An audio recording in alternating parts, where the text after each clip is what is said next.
and learners. I would like to I'd like to borrow the words of Superintendent Joker, no, of using reflective thinking, no, that everything that we're doing, we must reflect on it and learn from those things na nasugat sa buhat na to.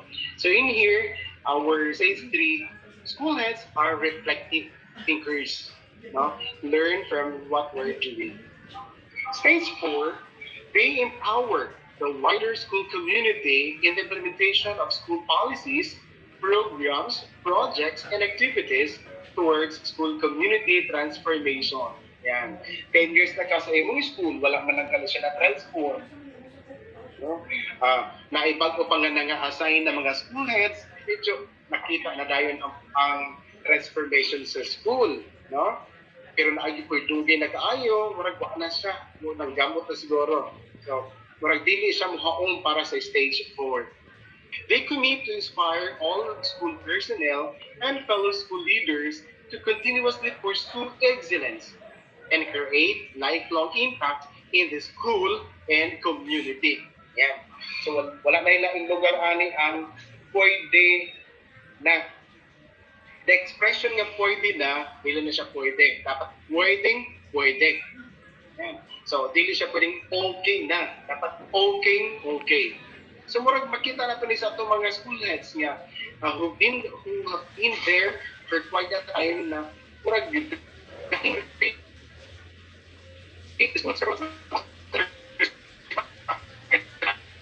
expecting seasoned school heads to be under stage 4.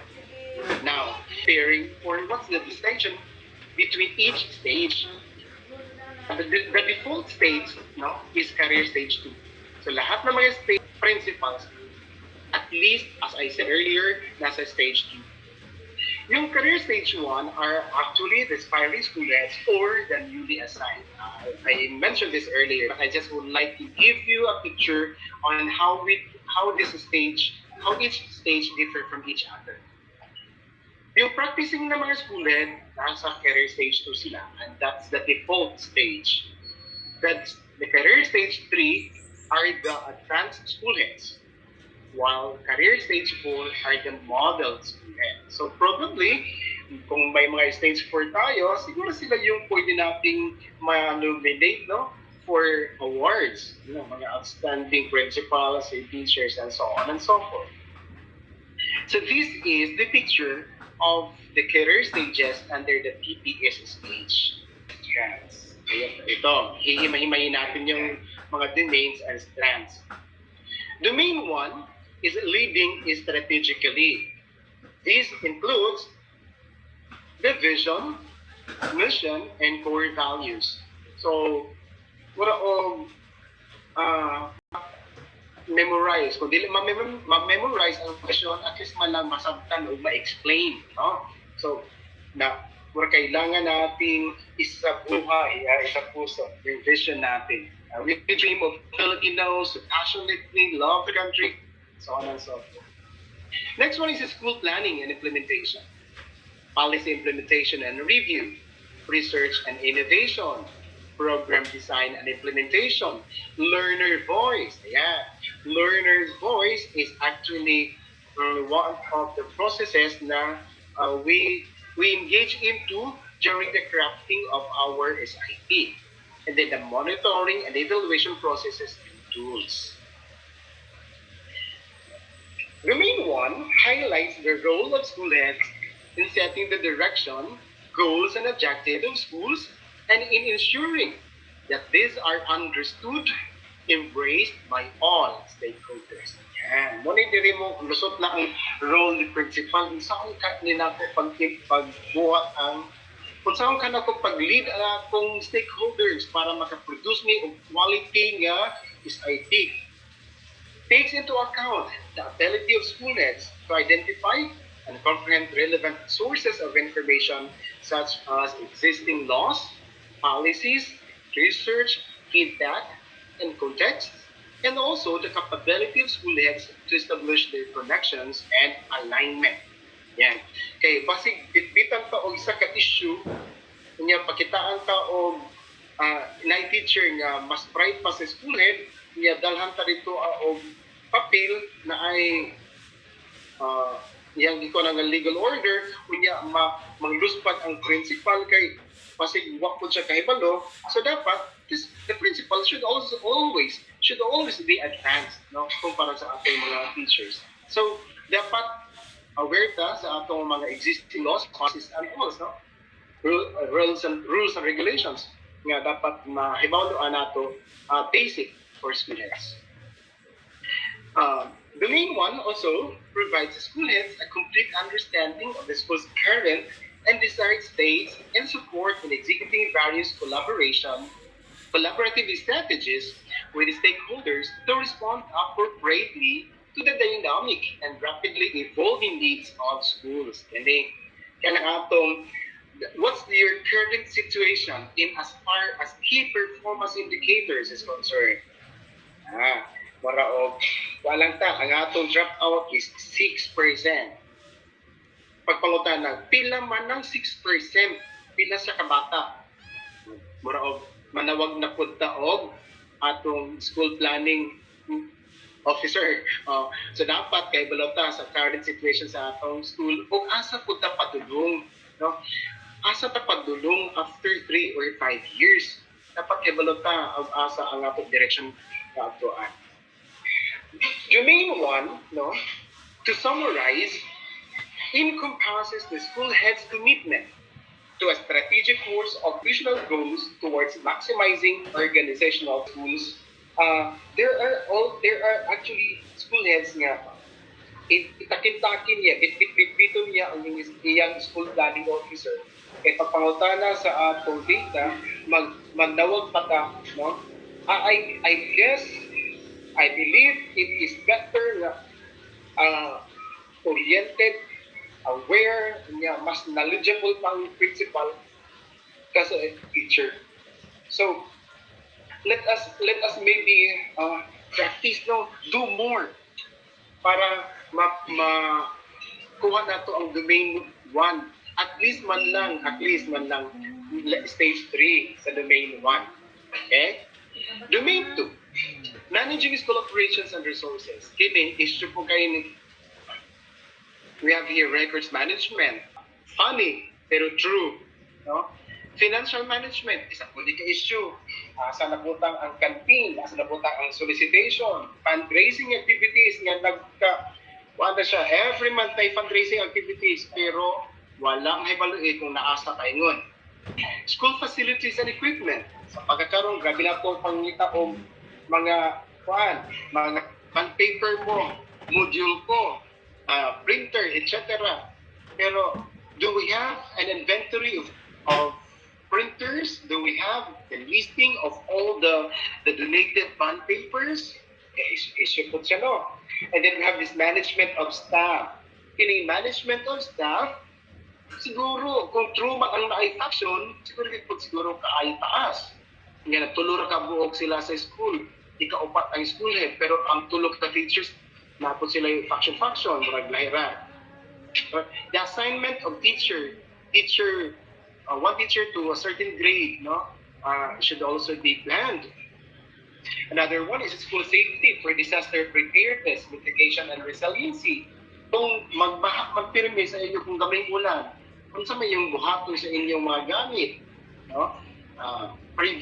Before nga human ang 2020, nakaduog man ang ang Agusan del Sur, ang Dinagat, nagkay nga damage nito, wato na bantayan. But this time, planning for malikayan nato ang mga problema sa disaster, and then how to be resilient should be part of the planning, no, the school head and the school planning team. And of course, the emerging opportunities and challenges should be included under domain 2.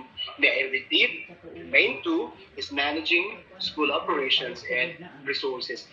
I would like also to add, we have this term as reflected in our assessment tools, school-based management, technological resources. Okay. In domain 2, it centers on the role of school heads in managing systems and processes in schools. Uh, One thing that I would like to highlight in here is the improved process. Like, very, very minute siyang example, but very true. Kana bito mag-issue ta o form monthly management record of the bata. Dili makakuha ang bata o iyang permanent record kay wala ang in charge. I guess we have also to consider, we have to plan, we have to put options kung wala ang in charge kids ang pwede. No? Uh, labi na muulit pa ang idea. So, bumalik pa ba siya? No? And I guess this can also be related to how we manage our citizens charter. No? And then, in here, in this domain also, school heads are expected to understand and implement laws, policies, guidelines, and issuances that relate to the management of human, financial, material slash technological resources. Kanang awat, kanang atong alternative work arrangement. Dapat siya maklaro no. Especially in Butuan City, katurang mo city ang katunay color naman kay color code. Dapat ma-appeal siya sa plano. Kinsa man ang duty. Another policy ba katubang of basic education services. We require all schools to have transparency board. This is not a requirement by DepEd alone, no? We have a law. Pasaylo ako, din ako ma-mention ang RA, ito sa transparency nga practices sa school, but we have this law requiring and mandating us to be transparent in all our transactions, especially the hottest issue, financial issue. So, in summary, Domain 2, which is managing school operations and resources, highlights the school head's commitment in ensuring efficiency, effectiveness, and fairness in discharging functions towards maximum organizational health. Story-story ako na lang. Experience, no? Kining internal arrangement sa dili absinan o kinsa ang absinan. Okay. I was once a school head, so I can relate on these things. Domain 3 is focusing on teaching and learning-based review, contextualization, and implementation of learning standards. Okay. Sa pagkakaroon na atay milk, tepaw, bawawaw, okay? Teaching standards and pedagogies, okay? Na natay mga lahi-lahi na natay lahi mga modalities. No? We learned this from LD 1 and 2. Teacher performance feedback. I mean, natay so ato RPMS, ayan. Learner achievement and other performance indicators. Sa pagkakaroon, ang atong performance indicators in PS under quality, medyo malaktaw ang gidni, no? Kaya waman tayo quarterly exams sa pagkakaroon. Pero we have this still interim guidelines. Ayan. So we also have this learning assessment, learning environment, career awareness and opportunities, and learner discipline. They're focusing on teaching and learning. Ako lang gusto mabalikan, no? Especially those who are newly assigned school heads, nga mas dako ang atong trabaho, dako atong porsyento sa scope of work under instructions. So, learning. I'd like to mention as one CI project of Barobo National High School, kana. Para ayila is, once a teacher is out sa iyong klase, another teacher should or is assigned to take over para wala klase, walay section nga mabiyaan nga walay naghandle na teacher. And we were able to document that CI project, and we are in fact are promoting that this must be benchmarked by other schools. No? Kaway-kaway sa taga Barobo National High School. School heads are equipped with knowledge, skills, and attitudes in providing technical assistance on instruction that relates to curriculum, practice, and performance. Kinibitang PA, basig na overuse naman ng TA karon. Assistance, provide technical assistance on instructions. So dapat, kung dili kabalo mo tudlo ang teacher bago siya na-assign, dili kay siya makabalo mo tudlo kung saan pagpapasa ang mga bata. So si school head mo ay maghimo og monte, siya ang mag-provide of technical assistance nga makabalo ang teacher pagtudlo kung saan pagpabasa ang bata. No? I experienced that one with my former district supervisor in Esperanza back then. Excellent, relevant, and liberating education. Gender sensitive, culture, culture based, no? Kinahanglan na wala na kay bata nga balibaran. Okay. So dapat kabalota nga naapay bata sa ato community na LSEN ay balota ug asa siya dalon. Kung LSEN is not offered in your school, so asa na to, we have to facilitate para makasulod din ang mga bata ug makakuha sa saktong edukasyon, di kalidad na edukasyon. Okay? So, domain 3 emphasizes the school's commitment in improving instructional leadership towards improving competence among teachers and outcomes among learners. So, kinahanglan ta og competent teachers, dili na skilled, dapat competent, and high learners performance, the outcomes of our learners. Dapat makita diri I like to appreciate school heads nga nakapagwapo sa ilang physical aspects, no? Pintal diri, pintal dito, batufication diri, batufication dito, etc. Pag-abot sa performance sa mga bata, dili gali siya makatap man lang sa district na level. So mura og basig na sobrahan na to focus ang physical aspects sa atong school. Kung nabihan na ang pinakauyok kang bahin sa atong pagka-school head. Kadiin mao ang pagpalambo sa performance sa atong mga bata. Okay. Domain 4, developing self and others. Meaning, personal and professional development. At sa ito natin tutukan. Professional reflection,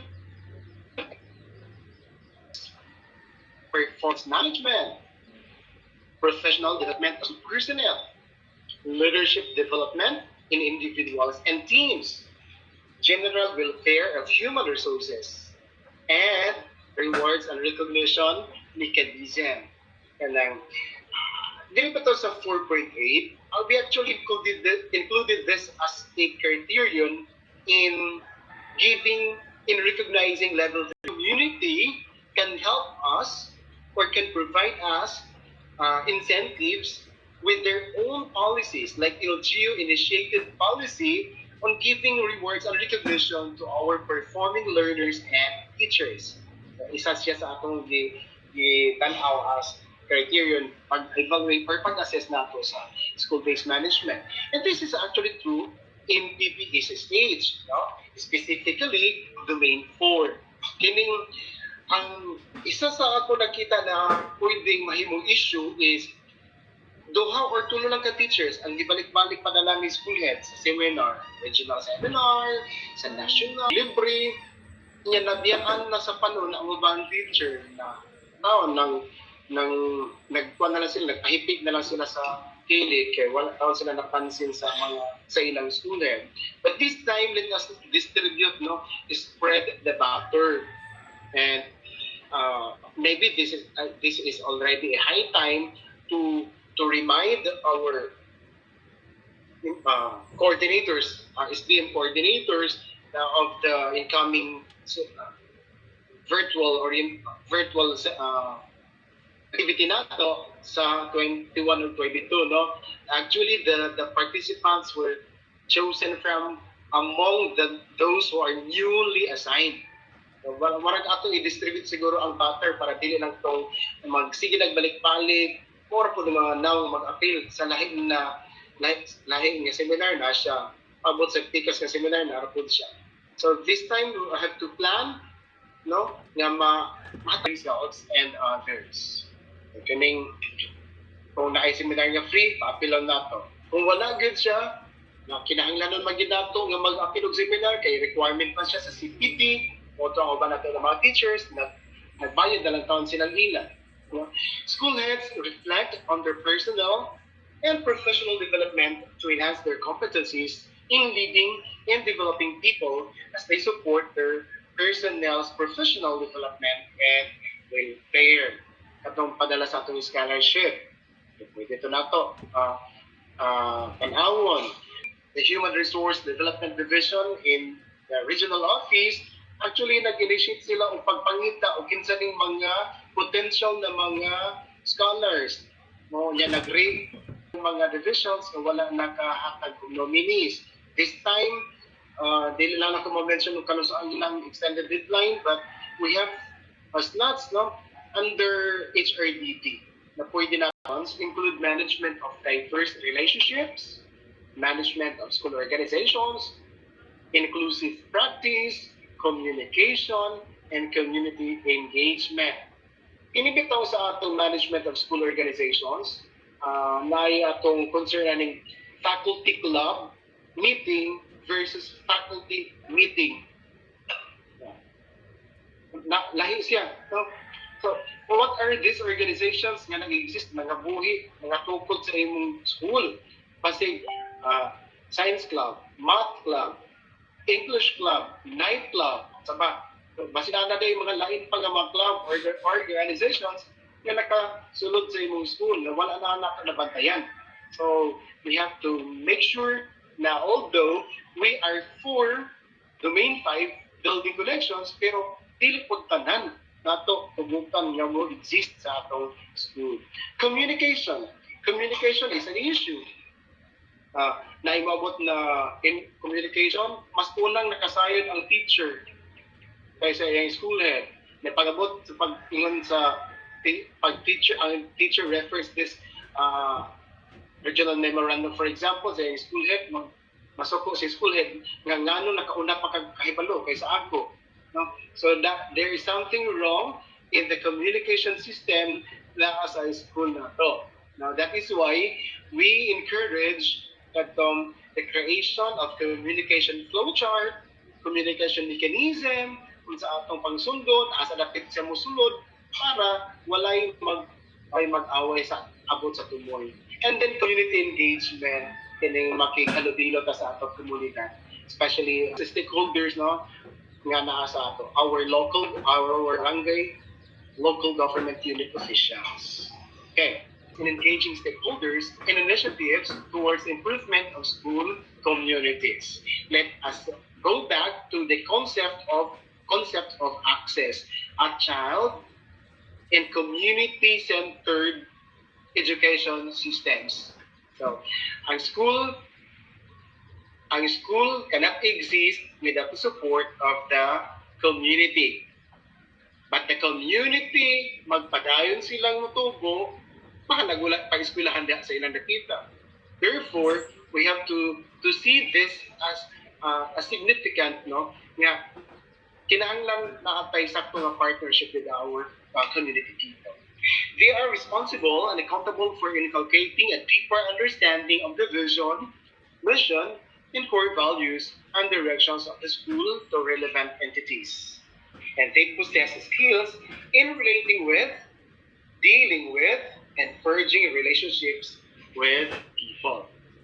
They build relationships with individuals and organizations anchored on mutual trust, honesty, openness, respect, and commitment towards sharing the same vision for the attainment of institutional goals.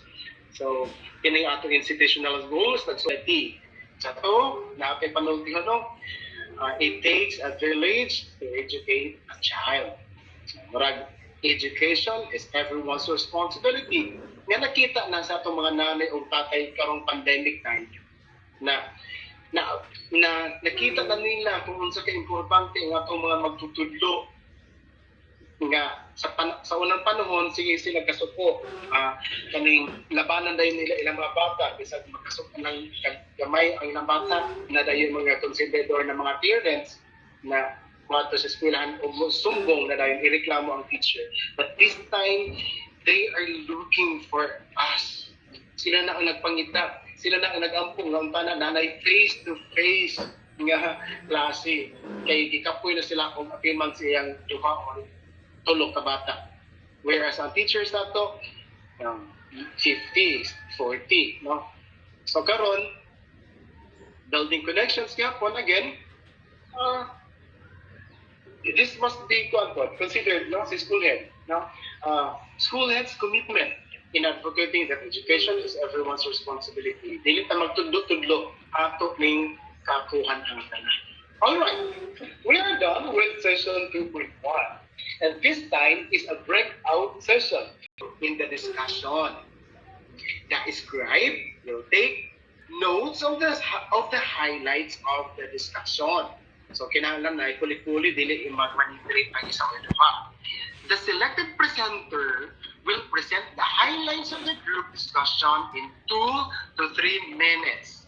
Pero dili man ta makasunod tanan ani dito sa plenary, dito ninyo i-share si presenter karon mo sumpe dito sa iyang kagrupo in 2 to 3 minutes ang tanan nga mga highlights para maka-capture si scribe nga mo'y musulat sa ilang hiniusang tubag dito sa Padlet. Okay? I hope it's clear, no? The lead discussant, pwede si integration facilitator, no? Pwede siya mo na-assign.